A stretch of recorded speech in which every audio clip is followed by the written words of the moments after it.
اعوذ باللہ من الشیطان الرجیم، بسم اللہ الرحمن الرحیم۔ السلام علیکم۔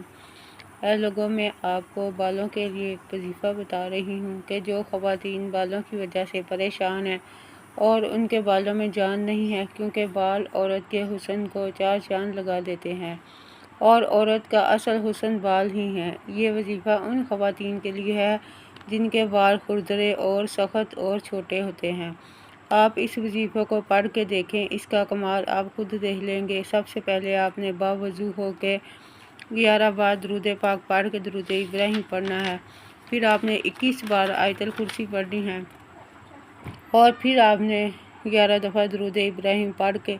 سرسوں کے تیل میں پھونک مارنی ہے اور اس تیل کو آپ نے رات کو سر پر لگانا ہے اور صبح کو اگر آپ نے بال دھونے ہیں تو آپ موٹر کے پانی کے ساتھ نہ دھوئیں، اس سے آپ کے بالوں کو نقصان ہوگا، بلکہ آپ پانی کو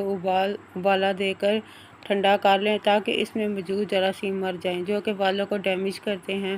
اور بالوں کو دھوپ سے سردی کی ٹھنڈی ہوا سے بچانا چاہیے، اور ہمیشہ سر کو کسی اچھی شیمپو سے دھونا چاہیے، اور جب آپ نہا کے بالوں کو چھانٹتے ہیں ایسا نہیں کرنا چاہیے، اس سے بال کمزور ہوتے ہیں، اور کچھ لوگ چٹیا کر کے بالوں کو نیچے سے فولڈ کر لیتے ہیں، اس سے بھی بالوں کو گروتھ جو ہے وہ رک جاتی ہے، اور بالوں کو بہت زیادہ گرم پانی سے نہیں دھونا چاہیے۔ اور اگر آپ کو یہ وظیفہ پسند آئے تو اس کو زیادہ سے زیادہ شیئر کریں اور لائک کریں اور ہمارے چینل کو سبسکرائب کریں۔ شکریہ۔